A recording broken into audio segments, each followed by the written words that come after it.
The Thu'um. It is not merely a speech, nor is it merely magic.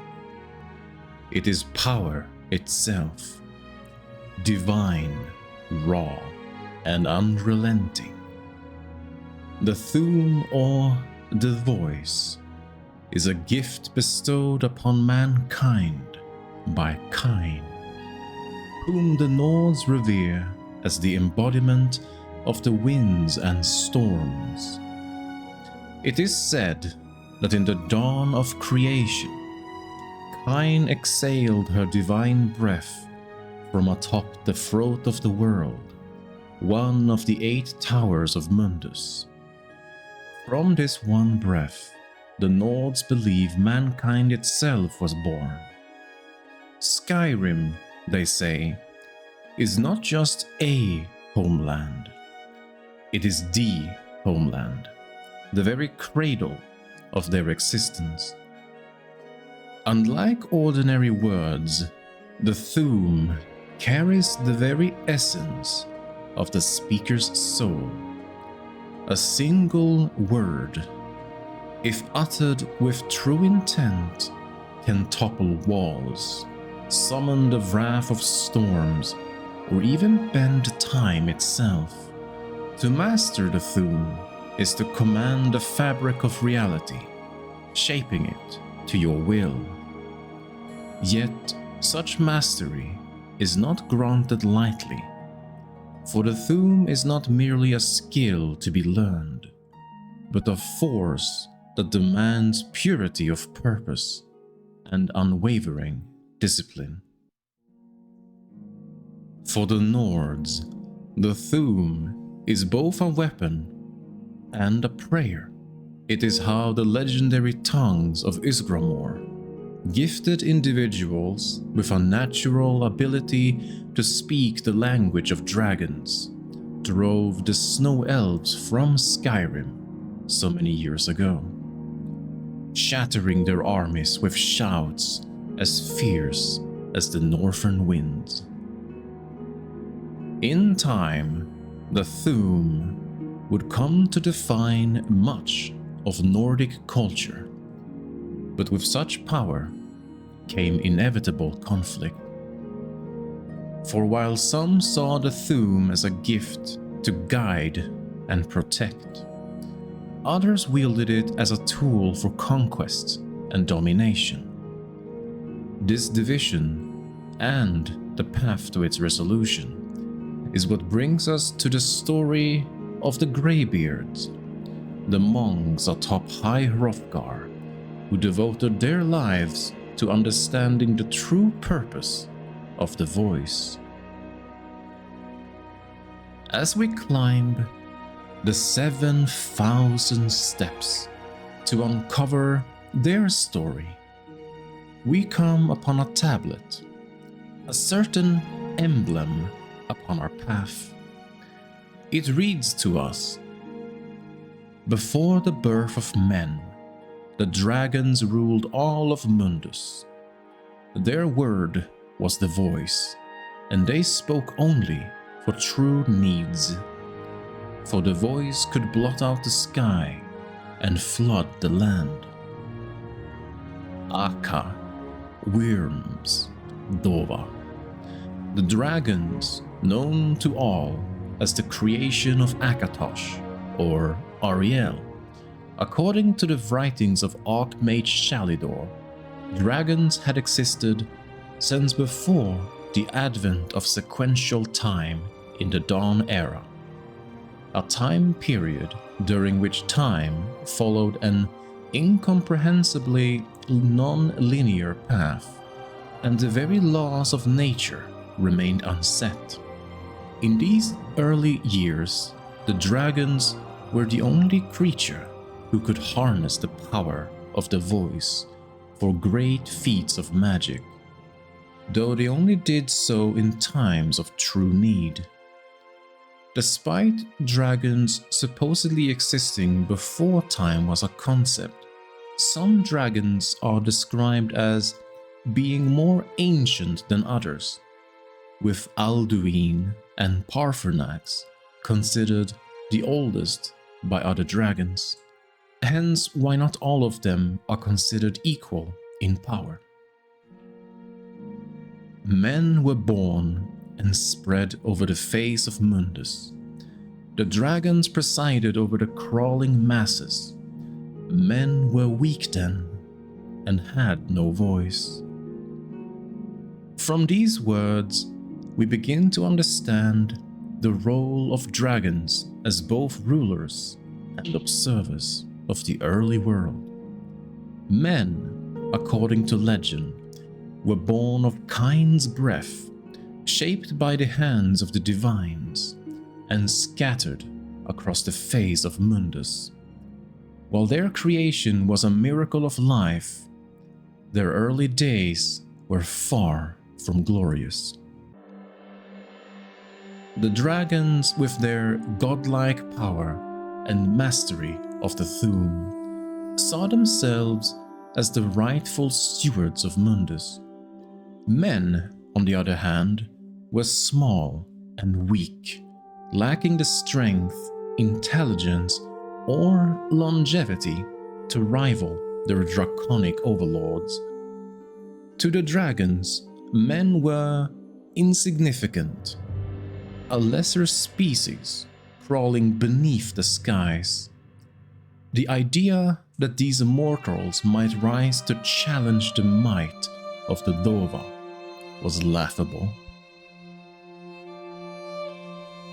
The fledgling spirits of men were strong in all times, unafraid to war with dragons and their voices.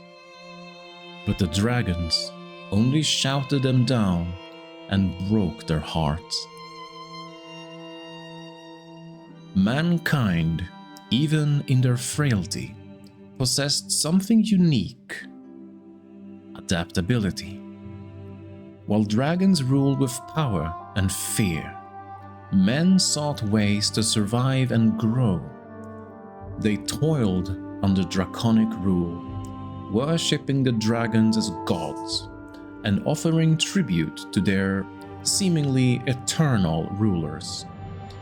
Yet, this era of subjugation was not without its tension. The dragons, bound by their sense of superiority, governed with a strict hierarchy and an iron grip. Alduin, the World Eater, and the most feared dragon of all, presided over them as their leader and enforcer. Beneath him, other dragons claimed dominion over lands and people, instilling terror in the hearts of men. This was not a reign of benevolence, but one of fear and of power, with the Thu'um used to crush, dissent, and secure dominance. Cain called on 𝕈𝖱𝖏𝖏𝑔𝖒, who pitied man. Together, they taught men to use the voice. Then the dragon war raged, dragon against tongue. But the divines had not abandoned men to this fate. As the ages passed, whispers of rebellion began to stir. Cain, moved by the plight of her mortal children, sought to level the playing field. She taught men the secrets of the Thu'um, granting them the ability to harness the voice, the dragon's greatest weapon, for themselves. It was this act of divine intervention that set the stage for a monumental shift in the balance of power. This teaching was no small gift, for it required more than simple understanding. To wield the Thu'um was to channel raw power through one's soul, to speak with intent so profound that the very fabric of reality would bend to the will of the voice. The dragons dismissed this as folly at first, believing that men could never master such power. But they were wrong. Men prevailed, shouting Alduin out of the world, proving for all that their voice too was strong, although their sacrifices were manifold. So reads another tablet as we climb higher, each word a testament to the turning tide of an ancient war. This is where the story of man's rebellion against the dragons reaches its dramatic peak. It was no small feat to stand against beings who could blot out the sun with a word or turn mountains to ash with a whisper. And yet, men, fragile, fleeting mortals, dared to do the impossible. The land was scarred by fire and fury, the skies choked with the roars of dragons and the defiant shouts of men. The dragons with the mastery of the voice were a seemingly invincible enemy. Entire cities were reduced to rubble by their breath, and countless lives were lost in the struggle. But humanity's resilience was unyielding. Among the many who fought, 3 heroes emerged: Hakon One-Eye, Feldir the Old, and 𝕱𝖈𝖎𝖑𝖘. Their names are etched into history as the champions who led the charge against Alduin himself, the firstborn of 𝕱𝖑𝖘 and the apex of dragonkind. Alduin was not merely a ruler to the dragons. He was their god, the World Eater, destined to consume the world in apocalyptic fire and begin the cycle anew. The final confrontation took place at the throat of the world, where these heroes faced Alduin in battle that shook the heavens itself. They wielded a shout of immense power, Dragon Rend, a Thu'um crafted to rend the very will of a dragon, forcing them to experience mortality. With it, they brought Alduin to his knees. But Alduin's strength was unmatched even then. The 3 heroes realized that defeating him outright was impossible. To save their people and end the war, they turned to a relic of incomprehensible power, an Elder Scroll. Using the scroll, they tore a hole in time itself, casting Alduin forward into the unknown future. They had removed Alduin from their world, but they knew that the World Eater was not truly gone, only delayed. With roaring tongues, the Sky Children conquer, founding the first empire with sword and voice, whilst the dragons withdrew from this world. The Dragon War ended, and its rebellion marked the end of the era of dragon rule over men, and it marked the beginning of their subjugation to mortality. Eventually, humans grew into organized societies, setting the stage for the first era.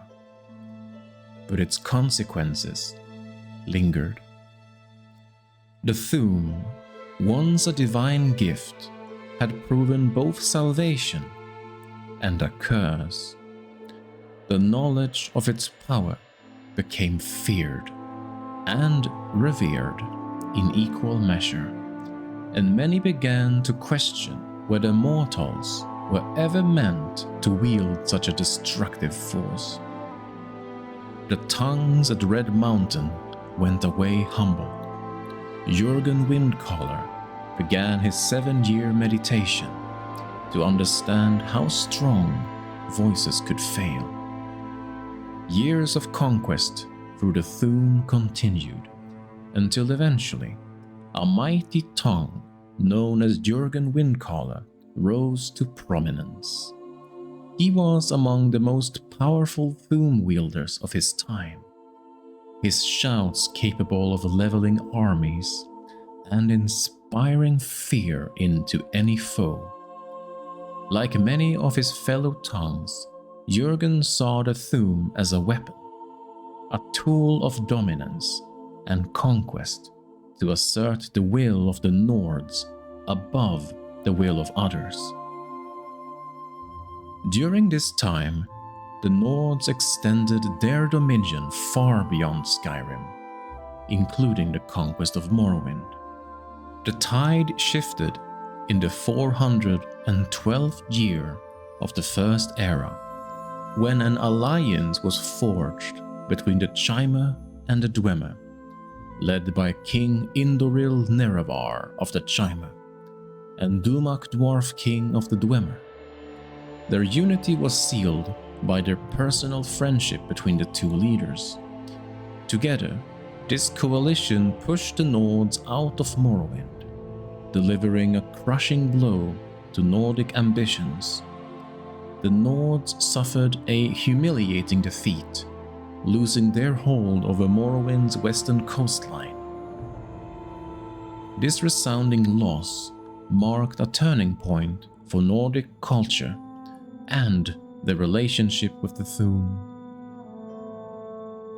𝕱𝖑𝖈𝖎𝖆, shaken by his defeat, retreated into years of contemplation. As a tongue who had wielded the voice in the heat of battle, he sought to understand why their divine gift from Cain had failed them so utterly. After 7 years of contemplation, Jürgen came to a revolutionary conclusion. The Nords had misused the Thu'um all along.